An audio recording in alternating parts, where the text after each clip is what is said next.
오늘 본문의 말씀은 이제 요셉이 자신의 정체를 형들에게 나타내고 형들과의 관계가 온전히 회복되기 바로 직전의 말씀입니다. 인간적으로 우리가 생각해 보면 요셉과 요셉의 형들은 다시 회복될 수 없는 관계에 있는 것처럼 보이죠. 요셉의 형들은 요셉이 어린 시절 집단적으로 요셉을 따돌리고 또 죽이려고 했다가 그 요셉을 애굽에 팔아 넘겨 버렸습니다. 그리고 서로의 생사도 알지 못한 채 이렇게 긴 시간이 흘러가 버리게 된 것이죠. 서로 죽은 자들처럼, 더 이상 가족이 아닌 것처럼, 원수처럼 지낼 수 있었음에도 불구하고 하나님께서는 요셉에게 주신 그 꿈대로 다시 형들을 재회하게 하십니다. 그리고 놀랍게도 그렇게 다시 수십 년 뒤에 만난 형들은 요셉이 알던 모습이 더 이상 아니었어요. 그들은 분명히 변화하였고 그 변화된 모습을 하나님께서 사용하셔서 요셉과 요셉의 형들의 그 회복될 수 없었던 관계가 다시 회복될 수 있도록 하나님께서 역사하십니다. 저는 오늘 본문의 말씀을 우리 성도님들과 함께 살펴보면서 완전히 무너진 관계의 회복을 위해서 필요한 변화는 무엇인지 나누고 또 우리도 그러한 변화의 모습을 나타내어서 우리 가운데 무너진 관계들이 주님 안에서 회복되기를 주님의 이름으로 축복합니다. 첫 번째로 요셉의 형들이 보여준 변화는 자신들의 죄를 더 이상 덮으려고 하는 것이 아니라 솔직히 고백하고 뉘우쳤다는 겁니다. 우리가 창세기 37장으로 돌아가 보게 되면 요셉의 형들이 요셉을 이제 애굽에 팔아넘긴 이야기가 나오죠. 그런데 이때 형들은 그 극악무도한 행동을 하고 나서 막내 동생을 청소년 시기에 있던 그 막내 동생을 애굽에 팔아버리고 나서 자신들의 잘못과 죄를 덮기 위해서 거짓말을 하기 시작합니다. 염소 한 마리를 죽여서 그 피를 이제 추출한 다음에 요셉이 입고 있던 옷을 그 염소 피에 담근 것이죠. 그리고 아버지에게 돌아가서는 마치 요셉이 맹수에 의해서 죽임을 당한 것처럼 거짓말을 하기 시작합니다. 여러분, 자신의 아들의 옷이 피로 물들어 있는 모습을 본 아버지의 심정은 어땠을까요? 성경을 보면 요셉의 형들이 아무리 아버지를 위로하려고 해도 위로가 되지 않았다라고 37장에서 우리에게 알려주고 있습니다. 사실 나의 잘못을 감추기 위해서 또 다른 죄, 거짓말과 속임수라는 또 다른 죄를 짓는 것은 요셉의 형들에게만 보이는 모습은 아니죠. 다 우리 모두에게 존재하는 모습입니다. 제가 말씀을 준비하면서 어린 시절 제가 얼마나 그렇게 제 잘못을 숨기기 위해서 살아왔는가 딱 떠오르더라고요. 제가 초등학생 때 저희 어머니가 이제 교회 가기 전에 1,000원을 쥐어주면서 이거 꼭 가서 헌금해라 이렇게 말씀하셨어요. 그런데 그때 굉장히 유행하던 빵이 있었는데 그게 뭐냐면 포켓몬 빵입니다. 그 빵을 이렇게 먹다 보면 가운데 스티커가 나와요. 포켓몬 스티커가 나오는데 그거를 하나하나 모으는 재미가 있었어요. 근데 제가 초등학생인데 돈을 버는 것도 아니고 제가 어떻게 그 돈을 마련해서 그 빵을 사겠어요. 그래서 제가 꾀를 부리기 시작합니다. 그 1,000원을 슈퍼마켓에 가서 일단 포켓몬 빵을 하나 사는 거예요. 500원을 주고. 그리고 빵을 한 손에 쥐고 500원을 준 다음에 이제 교회 가서는 500원만 헌금을 하는 겁니다. 그럼 제가 집에 가서 어머니가 저한테 희찬아 헌금 잘했니? 라고 물어보시면 제가 뭐라고 대답했을까요? 제가 사실 500원은 포켓몬 빵을 사 먹고 500원은 헌금했습니다 이랬을까요? 그러지 않았어요. 어머니께서 주신 대로 잘 헌금했습니다 라고 거짓말했던 거예요. 왜냐하면 혼나기 싫으니까. 그것 때문에 한 소리 듣기 싫으니까. 여러분, 이게 인간의 연약함과 죄성인 것입니다. 그런데 오늘 말씀해 보니까 요셉의 형들은 더 이상 자신들의 죄를 덮기 위해서 거짓말하거나 속임수를 쓰는 모습을 보이지 않아요. 분명히 변화된 모습을 보입니다. 특별히 오늘 본문의 16절 말씀을 한번 다시 보실까요? 유다가 말하되 우리가 내 주께 무슨 말을 하오리이까? 무슨 설명을 하오리이까? 우리가 어떻게 우리의 정직함을 나타내리이까? 하나님이 종들의 죄악을 찾아내셨으니 우리와 이 잔이 발견된 자가 다 내 주의 노예가 되겠나이다. 지금 유다가 이렇게 말합니다. 하나님이 종들의 죄악을 찾아내셨으니. 여기서 말하는 종들은 요셉의 형들을 가리키는 말이에요. 요셉 앞에 자신들을 겸손하게 부르는 말이죠. 여러분, 지금 베냐민의 자루에서 요셉의 은잔이 나와서 요셉의 형들은 다시 요셉 앞에 불려와 있는 상황입니다. 그런데 우리가 이 말씀을 읽어보면 요셉의 형들이 갖고 있던 자루에 곡식을 넣고 돈을 넣고 요셉의 은잔을 넣은 사람들은 요셉의 형들이 아니에요. 그것은 요셉이 자신들의 종들을 통해서 하게 만든 일입니다.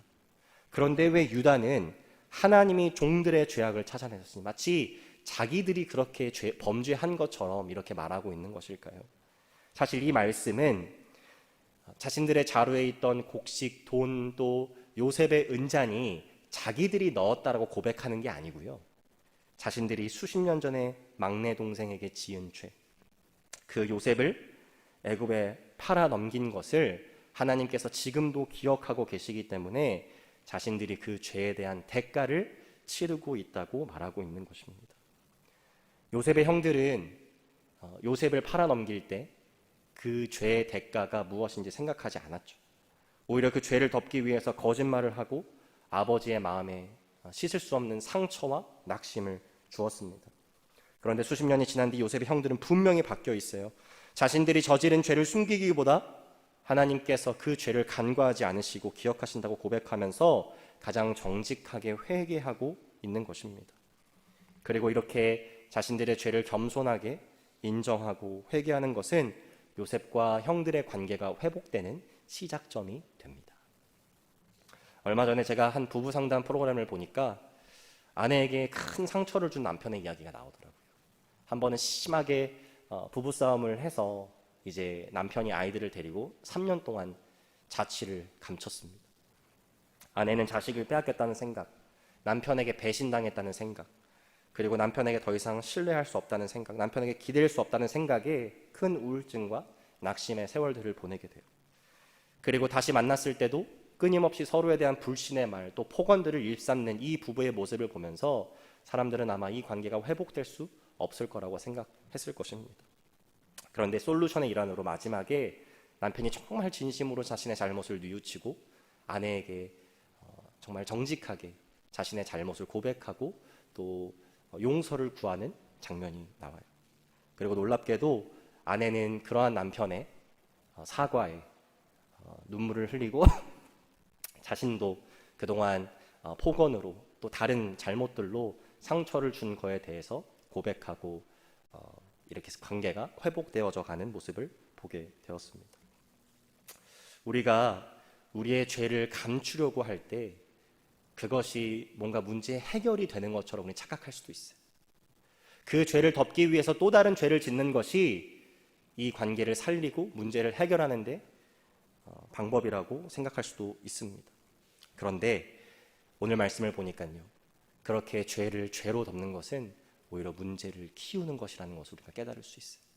저는 우리 사랑하는 모든 하늘교회 성도님들께서 각자의 죄를 하나님 앞에 또 사람 앞에 정직하게 고백하실 수 있기를 주님의 이름으로 축복합니다.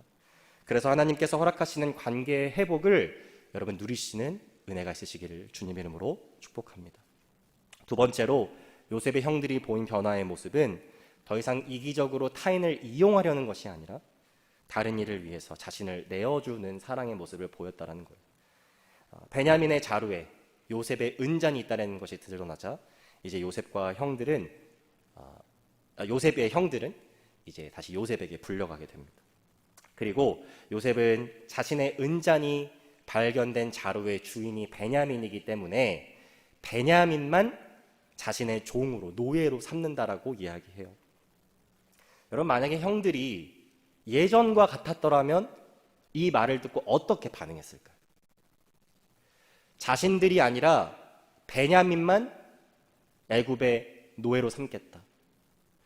만약 예전에 37장의 형들의 모습이었더라면 자신들의 그 시기 질투를 이겨내지 못하고 요셉을 버린 것처럼 결국 또 우리가 아버지한테 가서 거짓말하면 되지.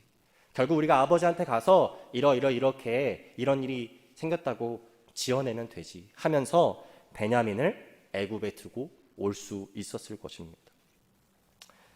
그런데 오늘 우리가 보는 말씀에 보면 유다가 특별히 변화된 모습을 보이고 있어요. 우리가 37장으로 가보게 되면 애굽에 요셉을 팔아넘기자고 했던 주동자가 바로 유다였습니다.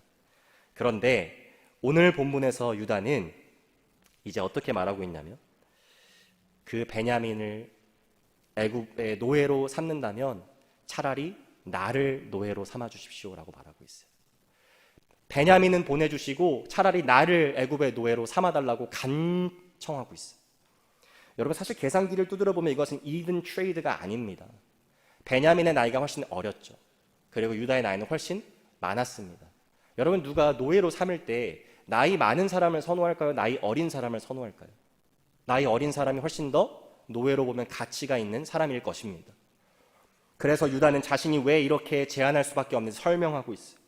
만약 베냐민을 애굽에 우리가 두고 그냥 가버린다면 우리 사랑하는 아버지가 그 사실을 감당할 수 없을 것입니다. 그 아버지는 이미 아들을 한번 잃어버린 적이 있습니다. 내가 베냐민의 생명을 담보로 하고 아버지께 약속하고 지금 여기까지 왔는데 내가 이 죄의 무게를 평생 감당할 수가 없을 것입니다 라고 유다가 말하면서 자신을 대신 내어줄 수 있다고 유다가 고백하고 있는 거예요. 여러분, 아무리 사랑하는 가족이지만 대신 노예가 되어줄 수 있는 사람이 얼마나 있을까요? 우리가 말로는 그렇게 할 수 있겠지만 실제 그 상황이 되면 가족을 이용하고 또 속된 말로 등쳐먹는 경우를 우리는 많이 보지 않습니까? 제가 한 기사를 보니까 이 70대의 아버지와 40대의 아들의 갈등 이야기를 담은 내용을 한번 본 적이 있어요. 35년 전에 아버지는 바람을 피고 가정을 떠났습니다. 그런데 아들이 변호사가 되었다는 말을 들고 20년이 지난 그 시점에 한번 와서 아들의 인감을 훔쳐서 대출을 받고 약 10억 원의 빚을 남기게 돼요. 그리고 또 잠적한 뒤에 15년 후 돌아와서 내가 간이 안 좋으니 간이식을 해야 되니 3억을 내놔라 이렇게 말합니다. 물론 이렇게 익스트림한 경우는 많이 없다고 우리가 얘기할 수 있겠지만 정말 누군가를 위해 나의 것을 내어주고 희생하고 한다는 것은 가족이라 할지라도 죄성으로 가득한 연약한 우리 인간에게 정말 어려운 일인 것이죠. 그래서 요한복음 15장 13절을 보면 이 놀라운 예수 그리스도의 사랑에 대해서 이렇게 말합니다. 사람이 친구를 위하여 자기 목숨을 버리면 이보다 더 큰 사랑이 없나니. 여러분, 주님께서는 우리를 위해 생명까지도 내어주시는 사랑을 우리에게 주셨어요. 그리고 그 사랑을 통해서 회복되기 불가능한 것 같은 하나님과의 우리의 관계를 다시 화목해 하시고 회복해 하셨습니다.